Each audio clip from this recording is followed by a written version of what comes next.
లక్ష్మీ నివాసం serial G ప్రేక్షకులని రాత్రి 7 గంటలకి సక్సెస్ఫుల్ గా అలరిస్తోంది. లక్ష్మీ నివాసం సీరియల్ ఒరిజినల్ వర్షన్ కన్నడ అని అందరికీ తెలిసిందే. అయితే లక్ష్మీ నివాసం సీరియల్ తెలుగులో రాకముందే మరో భాషలోకి కూడా రీమేక్ అయింది. తమిళ ధారావాహికలో తెలుగు కంటే ముందుగా ఈ ధారావాహికను రీమేక్ చేయబడింది.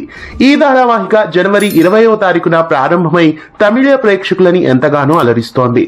తమిళ భాషలో ఈ ధారావాహిక 1 గంట పాటు టెలికాస్ట్ చేస్తున్నారు.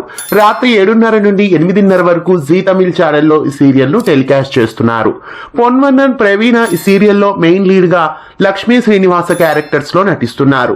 ఇంకా ఛాయా సింగ్, సౌందర్య రెడ్డి, సిబ్బు సూర్యన్, విరాట్ కూడా ఈ ధారావాహికల్లో ముఖ్య పాత్రల్ని పోషిస్తున్నారు.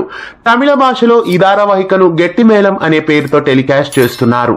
గట్టి మేళం ధారావాహిక తమిళ ప్రేక్షకులని విశేషంగా అలరిస్తోంది. మధ్యతరగతి కుటుంబ నేపథ్యానికి వ్యతిరేకంగా తమ రిటైర్మెంట్ దశలో సొంత ఇంటిని నిర్మించుకోవాలనే కళ్ళతో ఈ దంపతులు ఎదుర్కొనే ఆర్థిక మరియు భావోద్వేగ సమస్యల గురించి ఈ ధారావాహిక చక్కగా వివరిస్తుంది. చక్కటి ట్విస్ట్లతో, టర్న్స్ తో ఈ ధారావాహిక తమిళ ప్రేక్షకులని అలరిస్తున్నట్లే సక్సెస్ఫుల్ గా అలరిస్తోంది. తమిళ్లో టెలికాస్ట్ అవుతున్న గట్టి మేళంకి తెలుగు వర్షన్ గా వస్తున్న లక్ష్మీ నివాసం పై మీ అభిప్రాయాన్ని కామెంట్స్ లో తెలియజేయండి. ఇలాంటి మరెన్నో అప్డేట్స్ కోసం మన ఛానల్ ని సబ్స్క్రైబ్ చేసి పక్కనే ఉన్న బెల్ ఐకాన్ ని యాక్టివేట్ చేయండి.